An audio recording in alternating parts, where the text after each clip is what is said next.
Assalamualaikum warahmatullahi wabarakatuh. Sebelumnya perkenalkan, saya Nelly Friska dengan NIM A1C1181036 dari kelas reguler C2018 dengan dosen pengampu mata kuliah Kimia Organik 3 yaitu Profesor Dr. Renat Hajirayandra Ashar MSI. Baiklah, di sini saya akan menjelaskan tentang reaksi perisiklik. Pada reaksi perisiklik ini akan dijelaskan mengenai pengertian reaksi perisiklik dan jenis-jenis reaksi perisiklik, di mana jenis-jenis reaksi perisiklik dibagi menjadi tiga, yaitu reaksi sikloadisi, reaksi elektrosiklik, dan reaksi penataan ulang sigmatropik. Pengertian reaksi perisiklik. Perisiklik berasal dari kata peri yang artinya di sekitar atau di sekeliling, dan siklik yang artinya tertutup. Jadi, reaksi perisiklik adalah reaksi yang terjadi di sekitar sistem yang tertutup. Reaksi perisiklik dapat terjadi karena terimbas termal atau terimbas cahaya. Reaksi perisiklik dikarakteristikkan oleh suatu keadaan transisi siklik yang melibatkan ikatan-ikatan pi. Jenis-jenis reaksi perisiklik. Yang pertama ada reaksi sikloadisi, yang kedua reaksi elektrosiklik, dan yang ketiga reaksi penataan ulang sigmatropik. Baik, langsung saja yang pertama reaksi sikloadisi.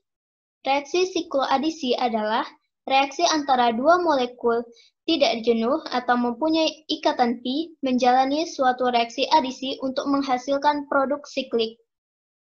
Reaksi sikloadisi mempunyai dua jenis, yaitu sikloadisi 2+2 dan sikloadisi 4+2.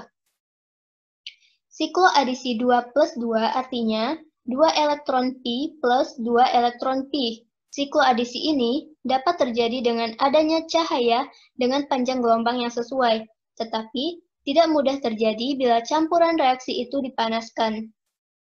Contoh reaksi sikloadisi 2+2 yaitu pada etena. Orbital HOMO pada satu molekul etena dapat berikatan dengan orbital LUMO pada molekul yang lain dan membentuk produk siklik, yaitu siklobutana. Selanjutnya, sikloadisi 4+2, yang artinya 4 elektron pi ditambah 2 elektron pi. Sikloadisi ini dapat terjadi dengan adanya panas, bukan cahaya ultraviolet. Contoh reaksi sikloadisi 4+2 yaitu diena yang memiliki 4 elektron pi ditambah dienofil yang memiliki 2 elektron pi yang akan terimbas kalor atau termal menjadi 3 sikloheksena 1 karboksaldehid. Reaksi ini disebut juga dengan Diels-Alder yang dipengaruhi oleh kehadiran gugus pendorong elektron pada diena dan gugus penarik elektron pada dienofil. Selanjutnya, reaksi elektrosiklik. Reaksi elektrosiklik merupakan suatu reaksi siklisasi dari suatu poliena terkonjugasi yang terimbas kalor atau cahaya. Dalam siklisasi ini, 2 elektron pi digunakan untuk membentuk sebuah ikatan sigma. Hal yang menarik dari reaksi elektrosiklik ini yaitu stereokimia produk tergantung pada apakah reaksi tersebut terimbas termal atau terimbas cahaya. Seperti pada contoh berikut, 2E4Z hexadiena, jika terimbas kalor maka akan menghasilkan cis 3,4-dimetil siklobutena. Dan apabila terimbas cahaya maka akan menghasilkan trans 3,4-dimetil siklobutena. Reaksi elektrosiklik terbagi menjadi dua, yaitu siklisasi sistem 4N dan siklisasi sistem 4N plus 2. Siklisasi sistem 4N. Suatu poliena terkonjugasi menghasilkan sikloalkena melalui orbital P dari HOMO ujung ke ujung secara serempak untuk pembentukan ikatan sigma baru. Siklisasi sistem 4N ini bersifat reversibel. Berikut merupakan contoh siklisasi sistem 4N pada senyawa 2E4Z hexadiena.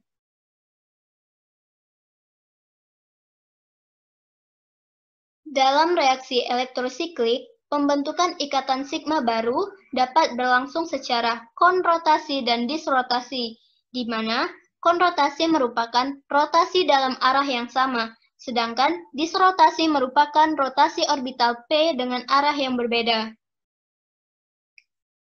Dalam siklisasi sistem 4N pada senyawa 1,3 butadiena, kedua cuping dari masing-masing orbital P akan membentuk ikatan sigma baru. Dalam siklisasi ini dapat bersifat sefase atau berlawanan fase. Untuk membentuk ikatan sigma, CC yang ada harus berotasi sedemikian rupa sehingga orbital-orbital P saling bertumpang tindih ujung ke ujung. Agar hal ini dapat terjadi, ikatan-ikatan Pi harus putus. Energi untuk putusnya ikatan Pi dan rotasi ikatan disediakan oleh panas dari luar atau cahaya ultraviolet. Untuk membentuk ikatan sigma, sepasang cuping yang bertumpang tindih harus sefase setelah berotasi. Konrotasi akan menghasilkan produk cis, sedangkan disrotasi akan menghasilkan produk trans. Mengapa hal ini dapat terjadi? Pada siklisasi kalor, gerakan konrotasi diperlukan untuk pembentukan sigma. Kedua gugus metil berotasi ke arah yang sama. Akibatnya, mereka berakhir pada cincin yang sama atau cis dalam produk tersebut. Sebaliknya, siklisasi cahaya dalam gerakan disrotasi, satu gugus metil berotasi ke atas, dan gugus metil yang lain berotasi ke bawah. Hasilnya, kedua gugus metil dalam produk adalah trans. Siklisasi sistem 4N plus 2. Pada reaksi siklisasi sistem 4N plus 2, yang terimbas kalor akan mengalami disrotasi, sedangkan yang terimbas cahaya akan mengalami konrotasi. Berikut merupakan contoh siklisasi sistem 4N plus 2 dari senyawa 246 oktatriena.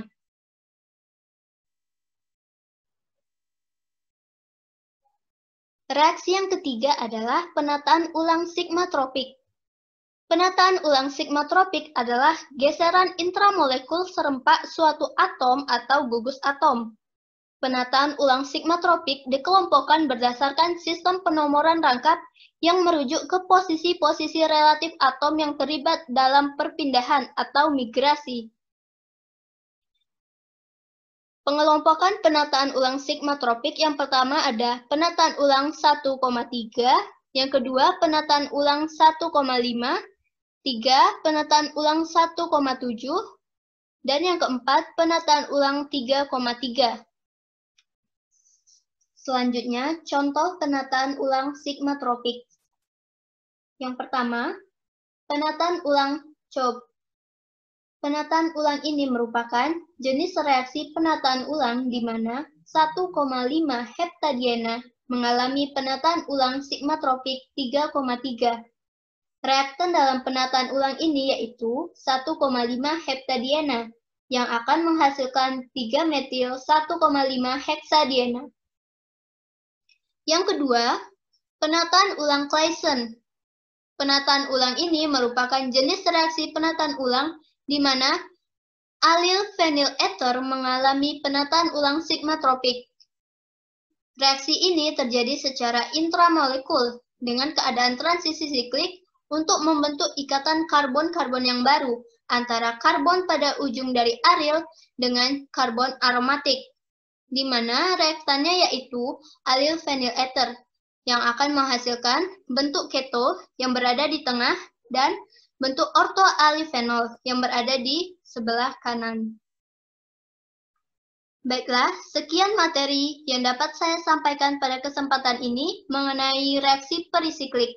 Semoga bermanfaat untuk kita semua, dan saya akhiri dengan wabillahi taufik wal hidayah. Wassalamualaikum warahmatullahi wabarakatuh.